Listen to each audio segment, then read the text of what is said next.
con la venia de la presidencia, compañeras y compañeros legisladores. La propuesta que venimos a presentar el día de hoy como iniciativa de modificación y reforma y adiciones al artículo 19 constitucional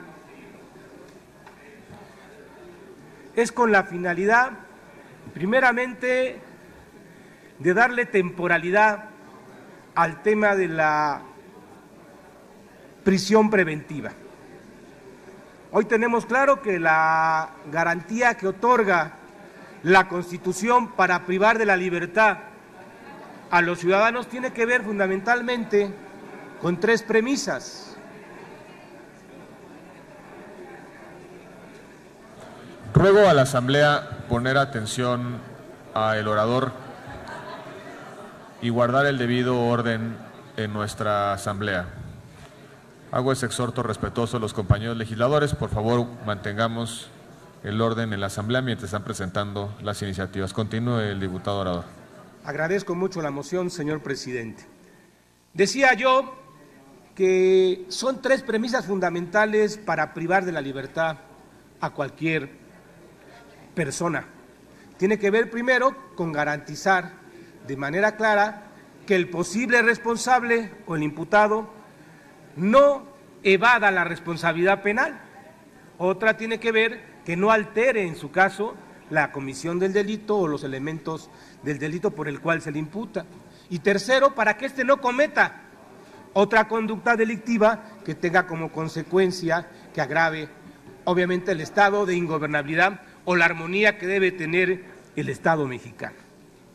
Pero lo cierto es que cuando la prisión preventiva se alarga de manera excesiva, pues lo único que se logra es generar diferentes problemáticas al interior de la propia prevención preventiva, porque resulta que ya no es como una presunción de inocencia, sino podría ser una presunción de culpabilidad, dado que mientras más se alargue la cárcel para las personas, pues más obligado está el juez en su momento a dictar una sentencia condenatoria y no absolutoria.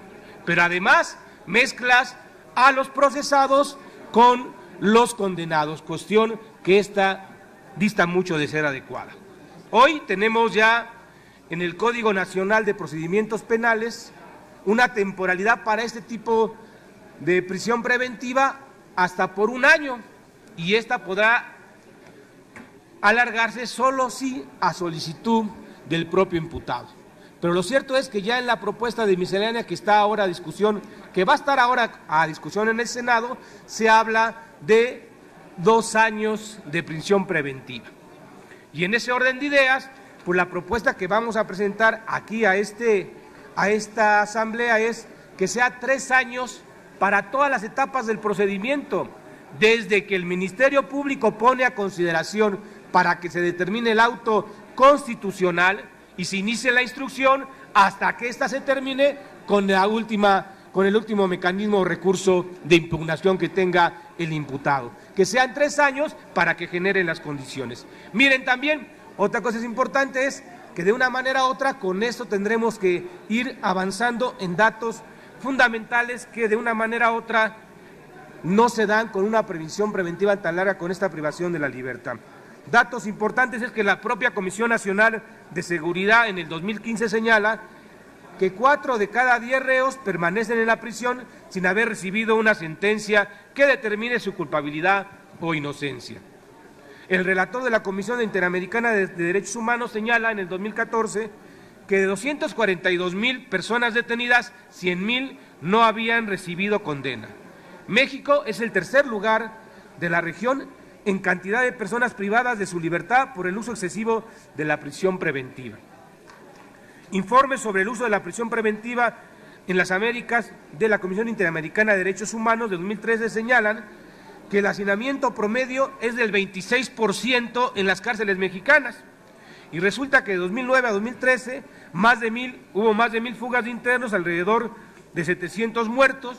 Y en cuanto al costo económico del uso arbitrario de la prisión preventiva, el informe documenta que mantener en prisión durante 1 año a las personas en espera de juicio, en promedio le cuesta al Estado 750 millones de dólares.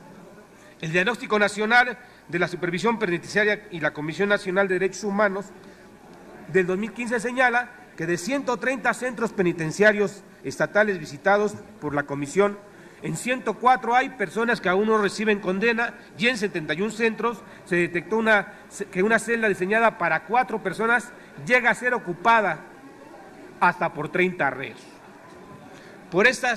Por todas estas consideraciones, compañeros, la propuesta que se presenta ante ustedes es la siguiente.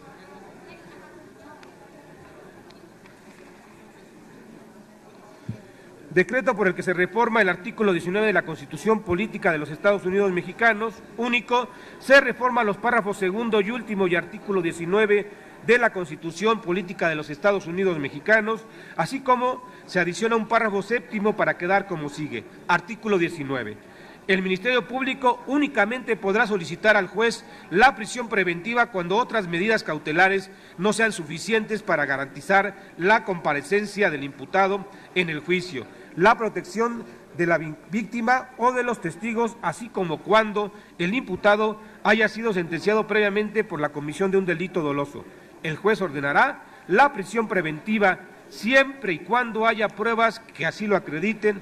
En los casos de delincuencia organizada, homicidio doloso, violación, secuestro, trata de personas, delitos cometidos con medios violentos, con armas y explosivos, todo proceso desde la investigación hasta su última etapa no podrá durar más de 3 años en su totalidad.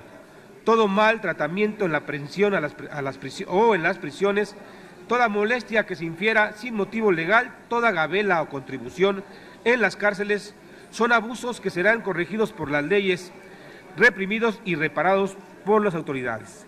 Es cuanto, señor presidente.